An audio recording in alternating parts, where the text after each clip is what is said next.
नमस्कार दोस्तों, स्वागत है आपका एक बार फिर से आपके अपने YouTube चैनल साइंस का राज में। दोस्तों कैसे हैं आप सब? उम्मीद करता हूँ सब अच्छे होंगे। आज का हमारा टॉपिक वो है ग्रेगर जॉन मेंडल यानी कि आनुवंशिकी के जनक कहे जाने वाले मेंडल के बारे में हम आज अध्ययन करेंगे। तो उनका जीवन परिचय के बारे में हम अध्ययन करेंगे, ज़्यादा कुछ डिस्कस नहीं करेंगे। यानी कि उनके जन्म हुआ था 1822 में और उनकी डेथ हुई थी 1884 में। तो उन्होंने वो कुछ महत्वपूर्ण कार्य किए थे जेनेटिक्स से संबंधित, तो उनके बारे में हम अध्ययन करेंगे। और बाकी कुछ सन है, जैसे कि 1851 में उन्होंने क्या किया, 1845 में क्या किया, तो उन सन के बारे में हम टॉपिक वाइज है वो वर्णन करेंगे। तो चलिए क्लास को शुरू करते हैं। लेकिन उससे पहले यदि आप चैनल पर पहली बार आए हैं तो चैनल को सब्सक्राइब जरूर से करें, नोटिफिकेशन बेल को ऑन कर लीजिए। धन्यवाद। फर्स्ट हम बात करते हैं मेंडल के जन्म दिनांक की और जन्म स्थान के बारे में। तो जन्म दिनांक थी 22, महीना था जुलाई और साल था 1822। 22 जुलाई 1822 को ऑस्ट्रिया देश था, ऑस्ट्रिया के ब्रुन शहर में, ऑस्ट्रिया के ब्रुन शहर में एक छोटे से गांव मोराविया में हुआ। जन्म है वो मोराविया में 22 जुलाई 1822 को हुआ। और इस मोराविया को वर्तमान में एक अन्य नाम चेकोस्लोवाकिया इस नाम से वर्तमान में है वो इस स्थान को जाना जाता है। तो दोनों नाम आप याद रखें, मोराविया जिसको वर्तमान में चेकोस्लोवाकिया कहा जाता है। ठीक है, नेक्स्ट हम बात करते हैं इनकी प्राइमरी शिक्षा की। तो प्राइमरी शिक्षा है तो वो तो गांव के स्कूल से संपन्न, यानी कि मोराविया से ये पढ़ लिख लिए थोड़ा बहुत, यानी कि थोड़ा बहुत नहीं कह सकते, प्राइमरी शिक्षा वहीं से अध्ययन की। ठीक है, नेक्स्ट हम बात करते हैं 1842 में इन्होंने दर्शन शास्त्र में अध्ययन करना शुरू किया। 1842 में दर्शन शास्त्र में अध्ययन करना शुरू कर दिया, यानी कि फिलोसफी में।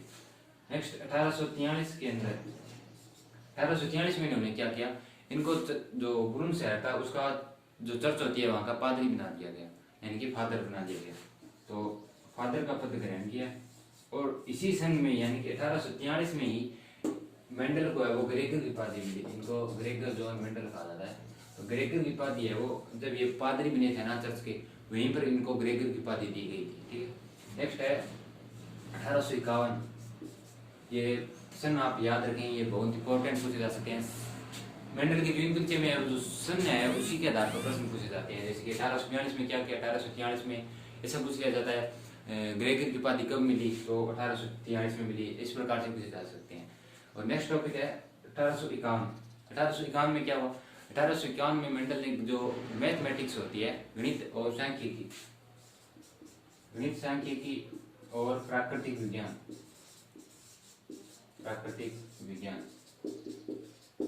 गणित एंड सांख्यिकी था, इसके अलावा प्राकृतिक विज्ञान में मेंडल ने अध्ययन करना शुरू कर दिया। यानी कि 1851 में वो गणित पढ़ने लगे थे। कौन सी यूनिवर्सिटी से की पढ़ाई शुरू? वियना विश्वविद्यालय, यानी कि जो ऑस्ट्रिया की राजधानी वियना थी, वियना यूनिवर्सिटी से 1851 में गणित व प्राकृतिक विज्ञान की अध्ययन करना शुरू कर दिया।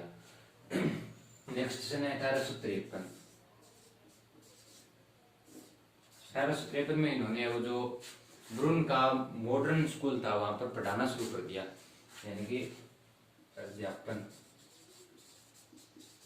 अध्यापन कार्य शुरू कर दिया 1853 में।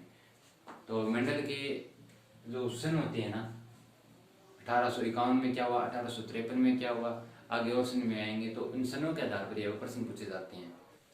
नेक्स्ट है कि मेंडल ने 1857 से 1864 तक, 1857 से 1864-65 तक है वो लगातार 8 वर्षों तक जो आनुवंशिकी से संबंधित प्रयोग है वो शुरू किए। यहीं से है वो कुछ महत्वपूर्ण बातें आ रही है, आप उनको नोट कर लें। 1857 से 1864-65 तक 7-8 वर्षों तक उन्होंने जो पाइसम सेटावियम मटर होती है, मटर का वैज्ञानिक नाम पाइसम सेटावियम, जिसको उद्यान मटर भी कहा जाता है, इस पाइसम सेटावियम पर प्रयोग किए और मटर की है वो 34 किस्मों की पहचान की। यानी कि पाइसम सेटावियम के लगभग 30,000 पादपों को नाश किया। नाश तो नहीं कह सकते, कुछ उपयोगी जानकारी भी दी है हमें।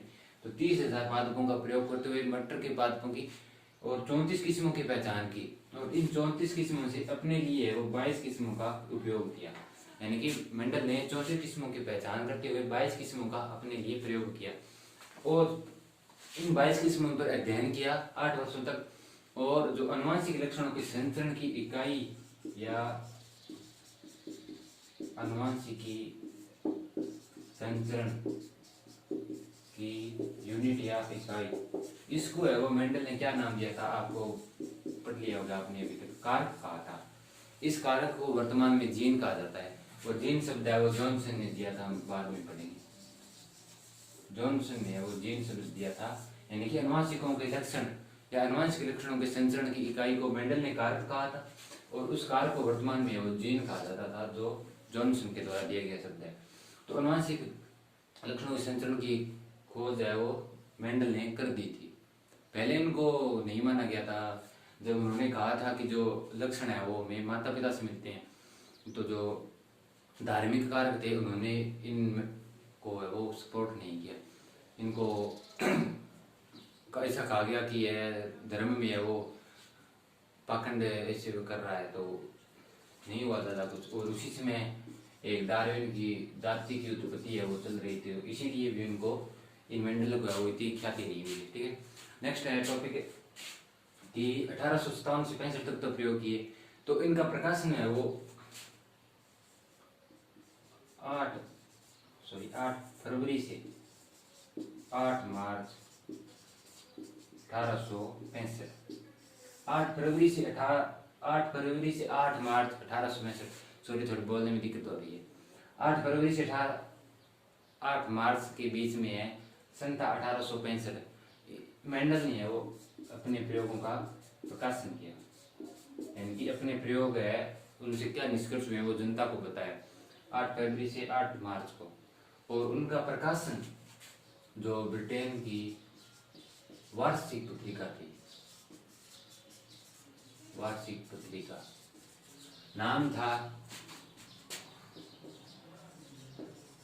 Natural history society of ब्रून। वार्षिक पत्रिका था ब्रिटेन का, उसका नाम था नेचुरल हिस्ट्री सोसाइटी ऑफ ब्रून में पादपों में संकरण के प्रयोग,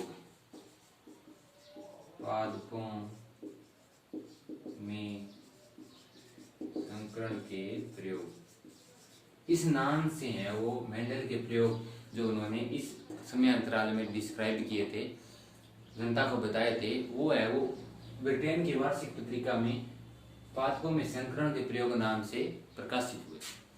ठीक है, जो साल में एक बार होती थी प्रकाशित, उसमें वो प्रकाशित हुए।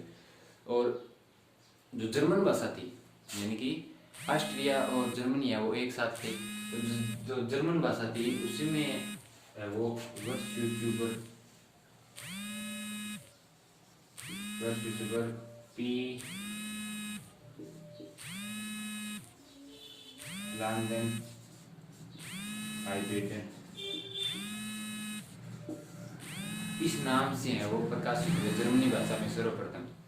वर्ष यूट्यूबर पी फ्लांडन हाइब्रिडन नाम से वो प्रकाशित हुए। ठीक है, जर्मनी भाषा में ये सबसे पहले प्रकाशित हुए थे। तो इस प्रकार से मेंडल ने वो अपने प्रयोग है वो 1857 से 1864-65 तक लगातार 8 वर्षों तक पाइसेम पर किए थे और कुछ कारकों के बारे में बताया था।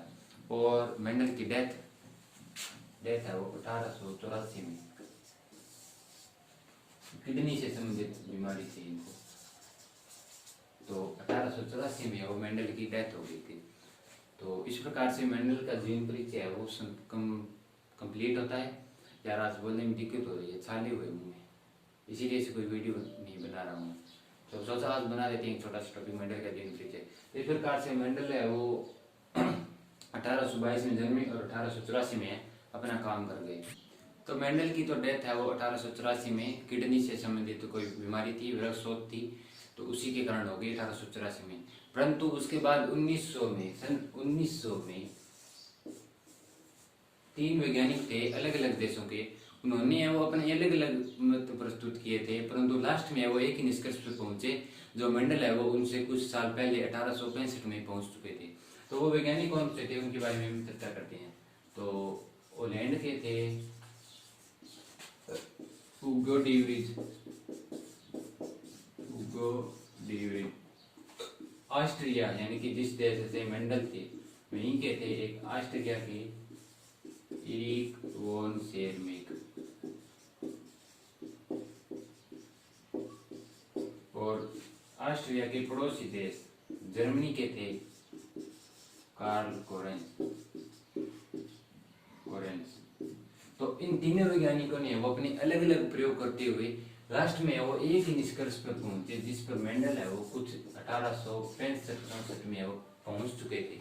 यानी कि इन तीनों वैज्ञानिकों ने है वो वही मत दिए जो मेंडल दिए थे।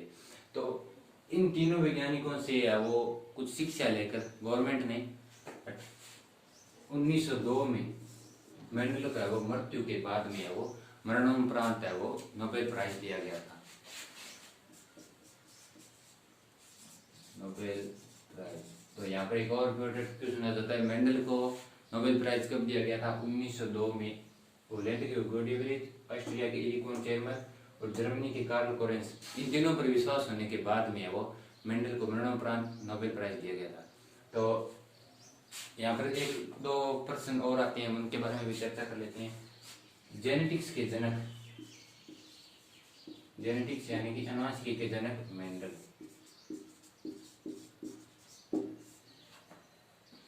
एक आता है आधुनिक आनुवंशिकता के जनक बेटसन। और जेनेटिक्स शब्द है वो मेंडल ने नहीं दिया था, मेंडल ने वो अपने प्रयोग से दिए थे, परंतु उन्होंने वो कोई नाम नहीं दिया था। तो जेनेटिक्स शब्द नाम है वो बेटसन ने दिया था। आधुनिक आनुवंशिकता के जो जनक थे बेटसन, उन्होंने ही वो जेनेटिक्स शब्द दिया था। और जो मेंडल ने नियम दिए थे, आगे हम पढ़ेंगे, 3 नियम दिए थे, प्रभाविता का, पृथक्करण का और स्वतंत्र विवरण का। तो इन तीनों नियमों को जो मेंडल के द्वारा दिए गए थे उनको मेंडलिज्म या मेंडलवाद कहा जाता है, मेंडलवाद या मेंडलिज्म। तो ये एक दो महत्वपूर्ण प्रश्न और आए हैं, 1-2 नंबर में राजस्थान बोर्ड में अधिकांशतः पूछे जाते हैं। सो गाइस, ये थी आज की हमारी क्लास मेंडल के जीवन परिचय पर आधारित। आपको यह क्लास कैसी लगी मुझे नीचे कमेंट करके जरूर बताएं और वीडियो को ज़्यादा से ज़्यादा शेयर करें अपने दोस्तों के साथ। और हमारे 1000 सब्सक्राइबर्स कंप्लीट होने वाले हैं और मैं आपको मिलता हूँ नेक्स्ट वीडियो में। तब तक के लिए bye bye, take care, see you.